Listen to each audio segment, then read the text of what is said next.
So, welcome to Discourse, a feature for the Religious Studies Project, where we discuss religion's emergence in the news. And this month, the Religious Studies Project as a whole is looking at nature and the environment. So, we'll have something of a green theme to the stories that we have collected. I am hosting this episode. My name is Michael Munnik, and I'm a lecturer in social science theories and methods at Cardiff University in Cardiff, Wales, in the UK, working with the Centre for the Study of Islam in the UK. And we have two guests joining us. Suzanne, do you want to introduce yourself? Yes, I am Suzanne Owen, and I'm a reader in study of religion at Leeds Trinity University in Yorkshire in the UK. And I research the category of religion in various guises, and particularly in pagan groups, and also I research some indigeneity topics as well, indigenous religion as a category as well.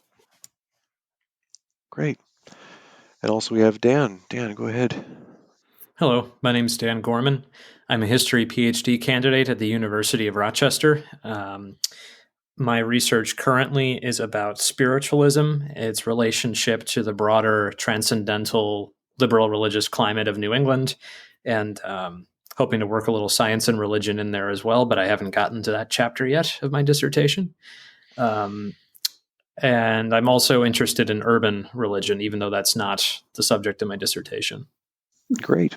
And I forgot to mention, but my research specialism revolves around journalism and news media and religion, and specifically the religious dimensions of journalism practice. So less about religion's content in there, but the people who produce it, both sources and journalists. And I look a lot at Muslims in Britain right now. Obviously, a hot topic for the news, but what we're thinking about is the environment and nature instead. And Suzanne, maybe do you want to kick us off with what you had been observing about how the environment is framed in some news organizations? Yes, as I was looking at the recent stories on the environment and nature, I realized that most of the online newspapers do not have a tab or a section, especially for the environment or nature or anything related to that, apart from the Guardian, which has a section called the environment, and the Independent, which has a section called climate. And I checked a number of other broadsheet, what we call broadsheet papers, which are the mainstream newspapers, like the Telegraph, the Times, and also a couple in the US, the New York Times and the San Francisco Chronicle.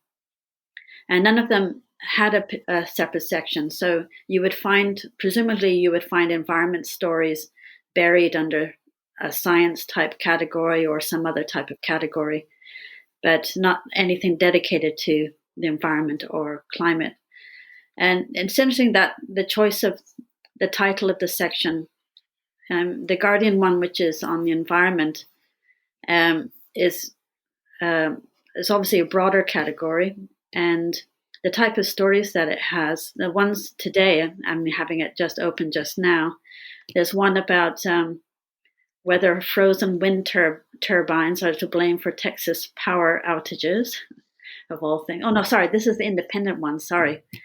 I want to start with the Guardian one, which is on the environment. Their lead story is on air pollution, raising the risk of infertility. There's also about the carbon footprints of various sort of, the OECD chief. I'm not quite sure what OECD is. Let me think what that is. But it's obviously an environmental organization for economic cooperation and development. That's right. And then there's various things to do with country life, like Gone Fishing and Plant Watch, Country Diary, and those kinds of things, green economics. So lots of sort of, I guess, lifestyle kind of type of stories. And that's the Guardian one. Now, the Independent chose the word climate as their section, which is really focused and really telling, I think. And it gives an indication of their kind of outlook. And indeed, there is a story on climate change behind extinction of North America's largest animals, a study. There's a story about the arrest of the activist in India that's connected to Greta Thunberg, and about the biggest emitters should pay carbon taxes and various things like that. So it is definitely much more hard-hitting, much more sort of into, I guess, the political side of the environment. So yeah, it's the different tone, I think, from The Guardian in that sense. Have the other two got any comments on the newspaper reporting or media reporting of the environment that you've observed?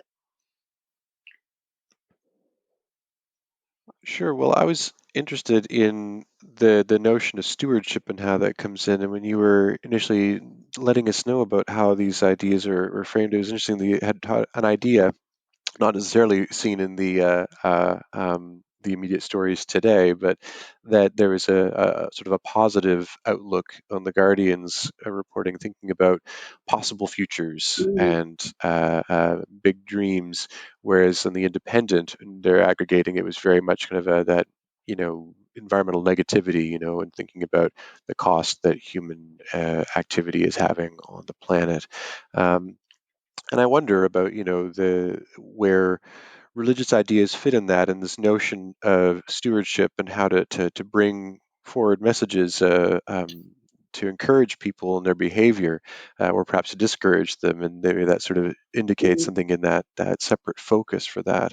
Um, a question that I often ask my students at Cardiff, I teach an undergraduate module in religion in the news, and asking them about what the role of the media should be. Sometimes their analysis of coverage of a particular religion will be, oh, well, they make the church look bad by reporting this story. And I said, well, is it the church? Is the journalism's job to make the church look good? So when it comes to environmental action, I wonder about that same question. Is it the journalist's job to make us compelled to think more carefully about the environment and our stewardship and our activity? Is it their job to make us recognize the bleakness of the situation that we might be in? I don't know. Have thoughts on what the expected role of journalism should be in this regard? Well, I actually had a question for Suzanne. Mm. If you could speak a little more about the political alignment of those two newspapers. I Oh mean, yes. The Guardian has really expanded its footprint here in the United States, but I'm not that familiar with the Independent's work. Yeah, it's quite interesting because a lot of other papers are connected to like Murdoch Empire and things like that, but these two are not. The Guardian is a very interesting history because it was set up by people sympathetic with the Liberal Party in the UK, which no longer exists, but the reincarnation of that is the Liberal Democrats. So, but their aims were to, were connected to that, and it's run by trustees. So it's not got that kind of corporate ownership that other newspapers have.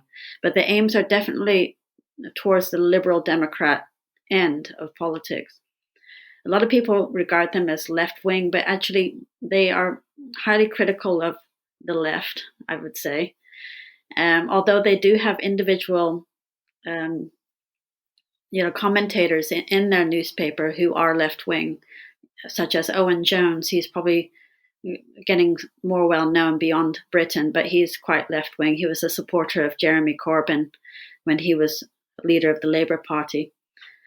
But it has a wide range of views in the paper, from the more sort of liberal, I guess, conservative end, maybe not so conservative, but certainly more middle of the road, I would say. Now, the Independent is owned by a Russian, but I'm not sure how much interference he has with the editor. The editors tend to be fairly balanced. I think probably more towards the left, but maybe not overtly, at least not to me. There might be to someone who's more conservative in their outlook, but they seem to be. They formed. They're the youngest of these types of newspapers, and that they formed in order to try to be non-biased. But of course, that's an ideal that's not likely in the media anyway. Um, but but as I say with the stories, when I first looked at the differences between these two papers a couple of days ago, it was much more apparent that the Guardian was more positive in its outlook towards sort of feel good environment stories alongside the kind of more informative critical stories about making it feel that perhaps a middle class person, because to be fair, the Guardian is usually read by people in the middle classes, and feel that they have maybe some agency and they can do something like recycle their tin cans or something. And the Independent, I think, is much more about critical issues in the climate and environment. Something else that interests me about those two papers is that, again, the market they're going for, I think, is also a very tech savvy one. So they're trying to be current with that in ways that some other organizations aren't. The Guardian still has a print newspaper, but its circulation in the print is very, very low compared to other newspapers. But they have a huge global reach, and part of that is because they're owned by a trust. They don't have a paywall, and they don't use a paywall for protecting their articles. So where a lot of other of the dailies in Britain have moved to requiring someone to subscribe and to pay online in order to access material, the Guardian doesn't. And so they have that international reach because they offer their news service to the world. The Independent, very interestingly, stopped its print run a few years ago, and they're the first major daily newspaper in Britain to go completely That's right. online. Yeah. Now, the results of that experiment are still, I think, to be seen. When we go to journalism conferences and have discussions with scholars about it, they're waiting to see what this will mean and what changes it brings on. And I think they have gone to a kind of a premium service for some of their articles. Some stuff is available online, and other stuff you have to pay or be a registered user for. So they're trying to figure out how their model can work in online spaces. But what's important, I think, is that both of these news organizations have invested in online as the way to deliver their news primarily. And that may speak as well then to their idea of making climate or the environment one of the points of focus, because that's where maybe a lot of that activity is happening. And maybe also they don't need to be bound by traditional sections in the way that a print newspaper has been. And so they can put tags up, lots of tags like environment and climate, like religion, for example. The Guardian's one of the few that still has a religion tab in the same way they have this environment one, so that people could click on that and find the raft of stories they've published about this topic. Part of the reason why I asked about the political affiliations is that it seems to me that there isn't a single tone regarding climate change in the environment that you can find with either liberal or conservative positions. So, for example, among liberals writing about climate change, you can get some very pessimistic writing talking about we need to understand the scale of the crisis, the severity of the crisis, what it's doing to the planet. But then you also get what Suzanne's been talking about with The Guardian of sort of this, I don't want to say leftist, but this sort of progressive, we can do something about this, we can solve the crisis. And then on the right, on the political right, I've seen both pretending that everything's fine, and these various poorly argued, I think, but sticky arguments about, why there's no real climate change or fossil fuels are overrated. But then there's also a strain of conservatism that isn't featured as much in the media, that is sort of fatalistic and saying, well, it is what it is. And there's, I don't know if that dovetails necessarily with Christian dominion thinking, this idea that the environment is ours to master and harness. But Yes, I don't know. I do find it interesting how both liberal and conservative, it can skew in multiple tones. Yes, it was significant to me that the two papers that I found in the UK that did have those sections were those that were more left leaning, or progressive is probably a better word, as you say, because I'm never really sure sometimes where they stand on certain political issues, but they are progressive in their outlook. Yeah, well, thinking about progressive politics and left-leaning politics, I'm wondering, Dan, if we could transition a story that you wanted to bring up, which was about Joe Biden and Yes. the Catholic values coming through in the trajectory that he's setting for his administration. Do you want to share us a bit of what you had discussed Sure. there? The article I was looking at was called In Biden's Catholic Face, An Ascendant Liberal Christianity by Elizabeth Diaz from the New York Times. This ran about 3 weeks ago, so shortly after Biden's inauguration. And the story opens with the anecdote of President Biden going to Mass a couple hours before he was sworn into office, and the priest, Father Kevin O'Brien, reminding him to follow the commands of Jesus to look after the poor. And it's an interesting moment because, on the one hand, the priest is saying, "Yes, you've said these things that sound Christian in your race. Now that you're in office, stick to that, young man." But it's an interesting article because it talks about, not exclusively in regard to the environment, but more broadly how Biden is committed to a liberal Christianity, and that's not something that we have heard much about in recent years in the United States, at least in national politics. Now, yes, the Clintons were Protestants. Obama was a Protestant, although he didn't go to church often. The difference is that Joe Biden is visibly, openly Catholic. He goes to Mass regularly, even during the pandemic. He's the second Catholic president. And again, he's trying to steer Catholicism in a direction of working on social issues and not so much cultural issues, like abortion, gay marriage. The article notes the parallels between Biden and, of course, the Pope, who is Pope Francis's commitment to climate change. The article does not mention Laudato Si, the climate change encyclical, although it does talk about Biden's interest in St. Augustine and this idea of that we should base our politics in love, and love for our community, love for the environment. So that's it touches on a lot of themes, and I wish it talked about the climate aspect in a little more detail. But it is interesting to see sort of this Vatican White House alignment on climate thinking. Yeah, I was interested in that. Thinking about Biden as only the second Catholic president the United States has had, and who the previous Catholic president was JFK, who was, Right. in the chair during a lot of progressive change again in the United States. And how interesting that is, because it sits against what I think a lot of people would assume about Catholic politics and how it relates to it, that it's very much about, concerns about human sexuality and about abortion, family, the social conservative politics that we understand and often associate with the religious right. So I don't know, do you think it's that people forget that this progressive Catholicism Hmm. is a deep strain within the tradition and its expression in the United States? Or is it just I don't know, a luck of the draw, in that sense that the two times that a Catholic, confessed Catholic, has been in that chair, that this has been their party and this has been their set of priorities? Well, I don't know if I'd qualify Kennedy as a progressive, but setting that aside,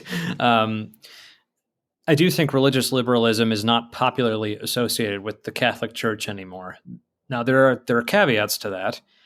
There are still groups, particularly American nuns, who are known for sort of liberal politics. And they gain some media attention. But of course, there are fewer nuns than there were a couple decades ago. So the idea, I think the presence of nuns in American life, and it's not something that I think a lot of people my age and younger think about, even though, of course, there are still sisterhoods in the United States. Also, the days of Daniel Berrigan, the radical priest out protesting the Vietnam War, that was decades ago. I think as a result of that, because we have fewer high-profile progressive Catholic leaders, by leaders, I mean clerics, as well as lay people, I don't think religious liberalism is popularly associated with the church. I think it is, and into that void, you get the voices of people who oppose gay marriage, who oppose abortion, who oppose birth control, even. And I do think, though, it's worth distinguishing the institutional Catholic Church from the large swaths of the American Catholic public who disagree with the church's teachings. But I do think that the default has been for the media for some time to assume Catholicism in America is conservative, with these occasional pop-ups like the nuns who got in trouble with Pope Benedict for being too progressive in their politics. How much do you think it might be that the current Pope is interested in the environment, or at least in climate change? That maybe Biden has been quick to, rejoin the Paris Agreement and various other things? Or is this sort of just parallel, that they just seem to be on that side of the same thinking? I don't think it's an accident. I think this is an interesting question.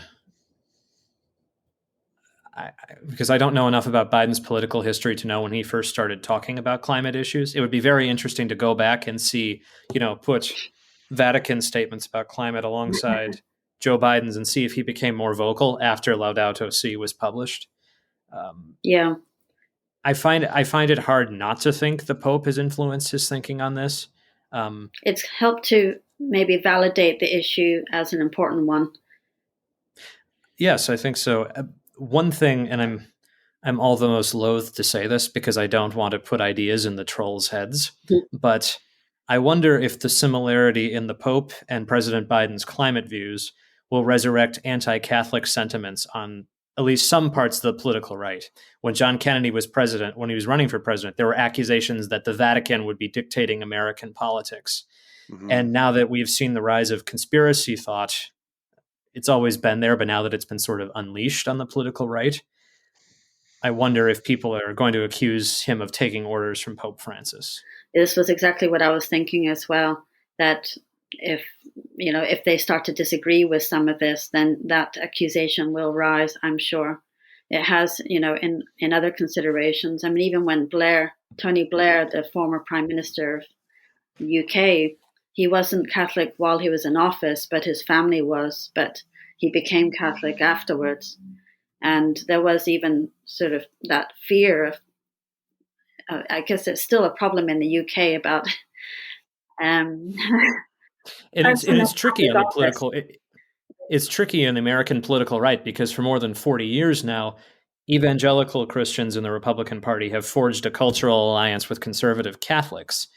So, and again, there's a lot of subgroups within each of these factions, but it could get very tricky if anti-Catholicism resurfaces among segments of the Republican Party. That could endanger their alliance with the Catholic Church on the abortion and gay marriage issues. Yeah, I don't know if either of you watched that Mrs. America program. That was that television drama about the Equal Rights Act through the 1970s. Kate Blanchett was a producer as well as acting in this program, and it was telling the story, among many other things, of Phyllis Schlafly, who was this activist, Catholic activist in the Chicago area, and started out as very much concerned about Cold War politics and nuclear threat, but realized early in the game that the wind was shifting and turned to, we'll say domestic politics. She was really concerned about women's rights for work and recognition, but building those alliances with evangelical Protestant voices to build a coalition that could ultimately be useful for the team that became Team Reagan and brought Reagan in the 1980s. So that was an interesting. You saw sort of the discomfort that was there between these two camps, but finding ways to build those bridges for a political benefit.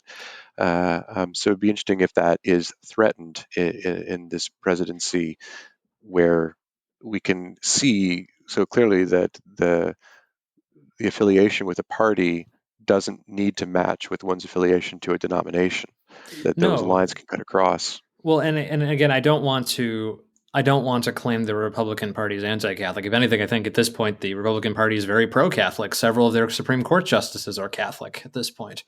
But considering the amount of invective and conspiracy theory that's been thrown at Joe Biden in just 3 weeks, I feel like at some point someone on the internet is going to write something unpleasant about Catholicism and climate change in regard to Joe Biden. Interesting. Well, thinking about national politics in another setting, I wonder if we could move the conversation to India and the farmers' protests, which was a story that I was interested in. And I think, again, it's where we're seeing the mobilization of religious identities as, how they, in this case, are, rather than potentially can be made use of for political gain. This story for those listeners who aren't familiar with it. It's been going on for a few months now in India, and protests about changes to agricultural bills, which are very much affecting farming communities, especially in the Punjab, one of the states in India. And so they've been protesting in Delhi, in the capital. Um, on the face of it, we can see how this connects to the environment theme which we're talking about, because this is about agricultural reform for. There are environmental aspects to reforms that may be beneficial for India, but also social harms and worries among farmers that this is, although the bills will structure the industry in a particular way that maybe prevents the stagnation that's been happening, it'll also open up space for market prices to favor agribusiness at the expense of individual farmers. That's the kind of the what it's about.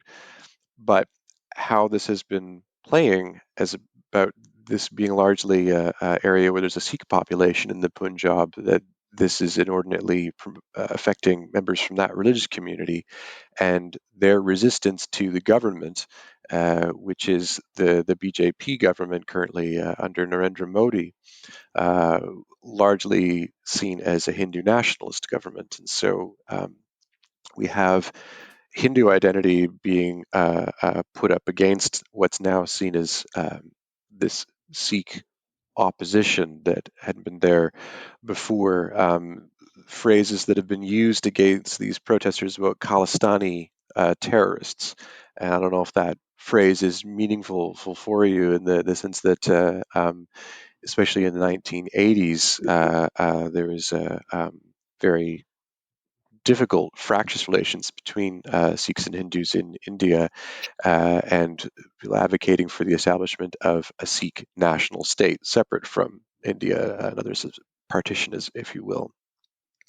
And I was interested in this story because it connects to things that are already in discussion about India. It hadn't been targeting Sikh populations, but largely Muslim populations that were being exposed. A year ago, there were big protests in India related to what they call the Citizen Amendment Act, and Yeah, I that remember was that. where Indian citizenship was basically being redrafted so that. With very overt statements from Modi that this wouldn't be affecting any of listing a bunch of religious populations that would be not harmed in this: Christians, Buddhists, Jains, Sikhs, Parsis, but excluding reference to Islam in that, so that the Muslims were feeling that they would be outside of this citizenship amendment and therefore having a second tier citizenry in the country that they've been living in. So it's for me an example of religion's fusion with state politics, and interesting how and when the government draws on religious markers to take a swipe at those who are opposing them on what are political grounds. I don't know if you had any thoughts on the stories that I was Hmm. noting and sharing. I think, yeah, I mean, Modi's government is aligned with that kind of sentiment, with a pro Hindu nationalist perspective, um, and that the farmers are mainly Sikh. Well, it is going to play out in some form in terms of his sympathies or willingness to hear out, I expect. I think the additional issues, the political status of Punjab is always a bit contested in any case. And I'm really sort of interested to see which way Modi is going to go, because it depends on how important it is to have the Punjab in that sense. And I think it's going to be very important. Obviously, it's a very important agricultural region, and I'd be surprised if he doesn't change his tone.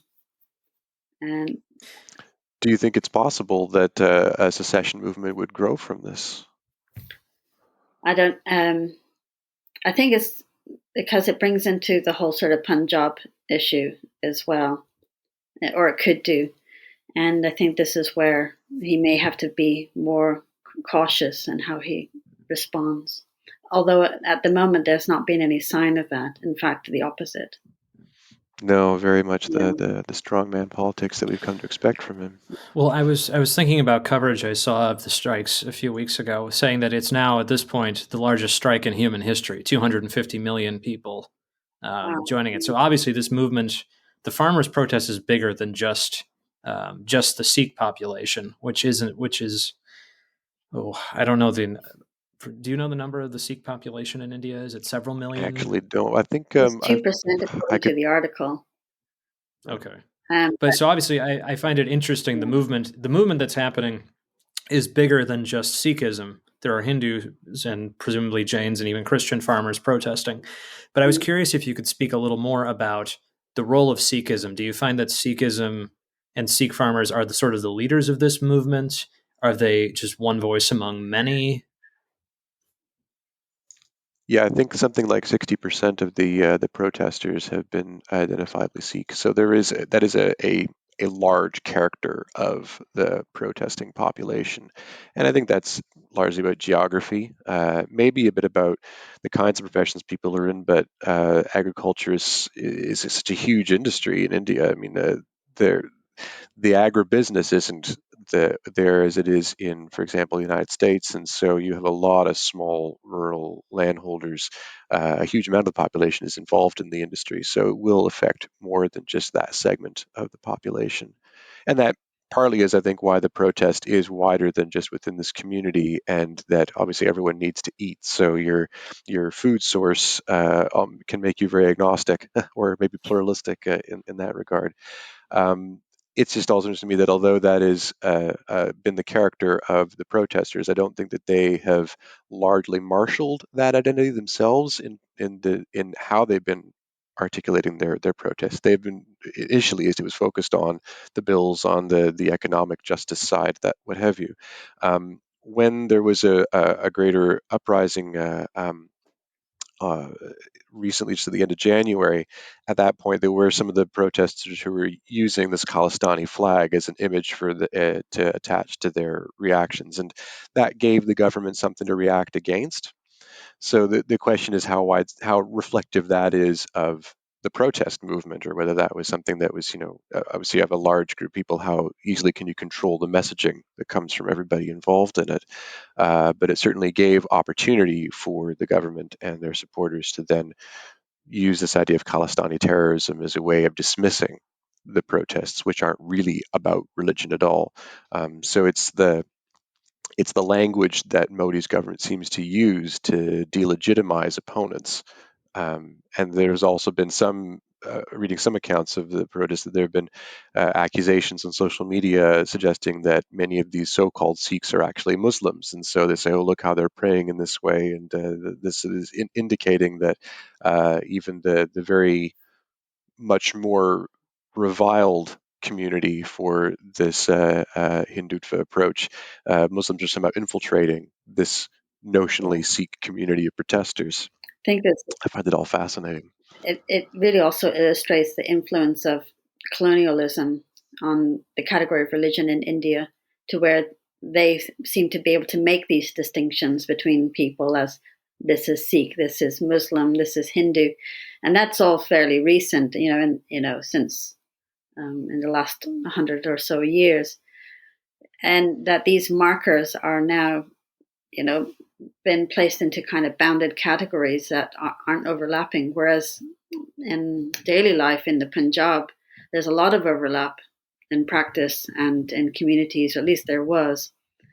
I think that the kind of Hindu nationalism might be also pushing minority groups to identify more strongly as minorities as well, with their own identity and culture distinct to their fellow Punjabis who might be Hindu or Muslim. Uh, I was just yeah, thinking about professor of political science at my university, Alexander Lee, who I heard him once say at a panel about Indian politics that he said, in some ways, we think of India as a country, but perhaps we should think of India as something analogous to the European Union, multiple constituent states with extreme cultural diversity within it. And in some ways, it's if you approach it that way, Punjabi nationalism or this idea of a separatist movement it's almost like well, I don't want to compare it to Brexit. That's too simplistic of a comparison. But it is interesting, this idea of India exists as a country, but it's also a federation of smaller states. And so obviously we're describing Sikh objections to the government coming from Punjab. But I would be curious to know of other strikers, which regions they're coming from. And this speaks to the immense complexity and fascination of Indian politics. Yeah, it's interesting. The as a notional secular state, and very professedly so, it doesn't play that in how it approaches things. And I'd say now, I was about to say, as though that were not a feature built right into its inception, right from its independence from British rule. The religion question led to all these discussions about where those boundaries of India ought to be drawn. Um, but yes, it would be deceptive to limit it to that question when there's so much else that's a part of animating where people's solidarities are and where their allegiances are, and how they vocalize their opposition. And I do find that, I mean, I guess maybe there's an extent to which when your government nominalizes its opposition in religious terms, if you are seeing yourself in opposition to the government, you play that card yourself because that's what you're dealt. Right. Yeah. Lots to think about in there for sure. And maybe we should see about wrapping the conversation up. Is there any other comments we wanted to make about this? Or actually, I'm forgetting. Dan, you had another story that you were contemplating I did bringing have to another us. story. It's interesting. Earlier with Suzanne talking about the positive versus negative tone in climate, or in talking about climate change and the environment. And so we've just sort of done the negative. Well, I don't want to say negative, but obviously the farmers are up against it, struggling against the government in India. So now for a slightly more optimistic article. It was from the American climate magazine Grist, and it's called How One Woman's Big Bold Idea is Making Climate a Moral Issue for Jews by Claire Elise Thompson. And the article talks about the Big Bold Jewish Climate Fest, which was held virtually in January on the Jewish holiday of, or I don't know if it's a holiday per se, but the day of Tu B'Shavat, which is celebrating the new year for trees. And it's this idea of aligning climate change activism very much with Jewish heritage. And so a good portion of the article is written by the festival organizer, Lisa Colton. And she mentions that we need to understand our role and our voice in a larger conversation and make sure that we're connecting to other communities that are affected by the climate crisis and have authority and power to help drive solutions.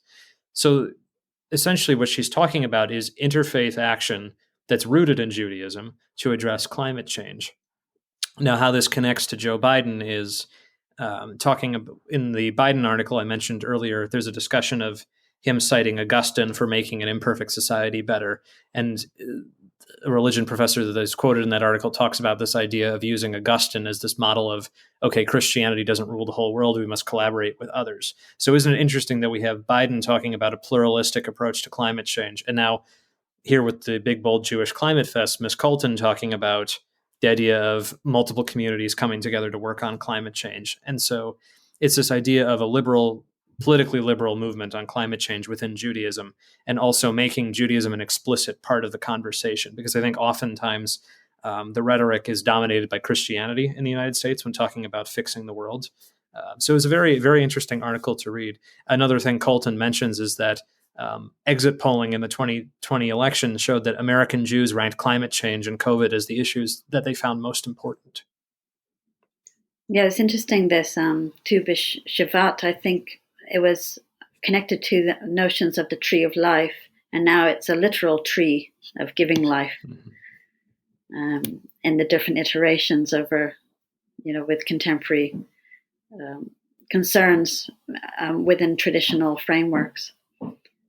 It's, Yeah, well, I guess especially in how you were describing it, Dan, is just that, as I was saying earlier about how, regardless of your religion, you need to eat, and so your solidarities with farmers come down to your requirement for food. In this regard, the planet we live in is the planet we live in, and regardless of your religion, your denominational connection, if you see the climate as an emergency that threatens you and your children, then you act with those who are willing to act on it.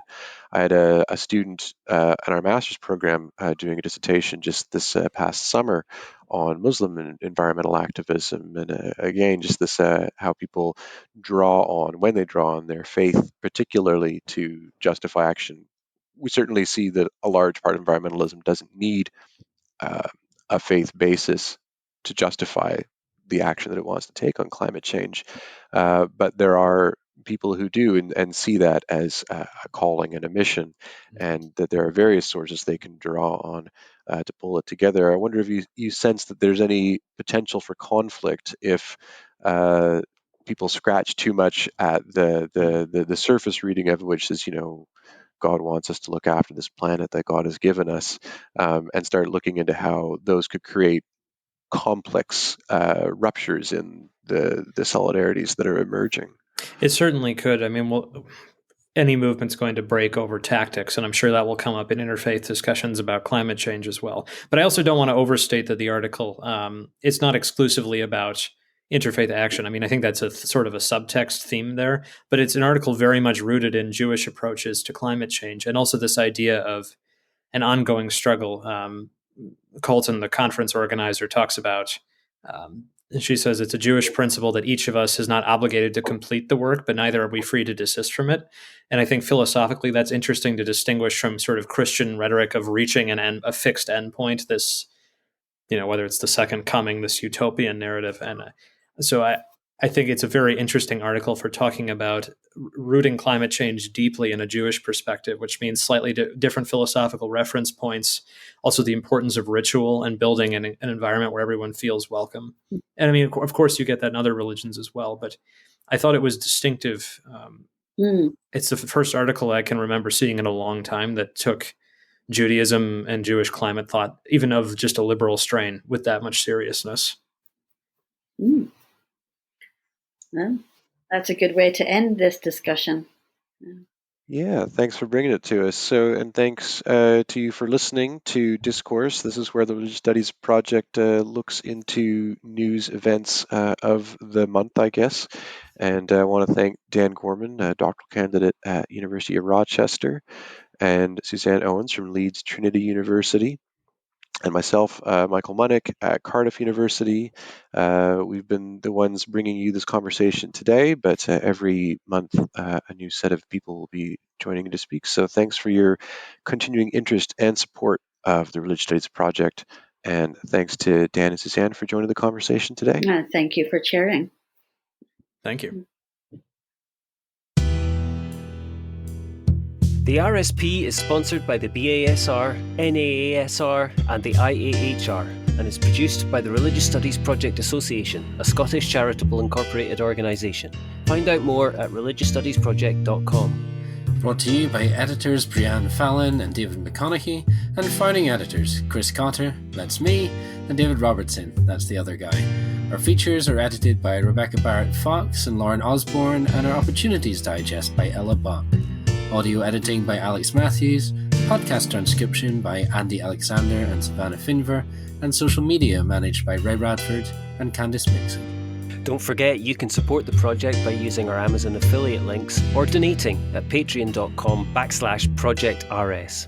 And you can find us on Facebook, Twitter, YouTube, iTunes, and other portals. Thanks for listening.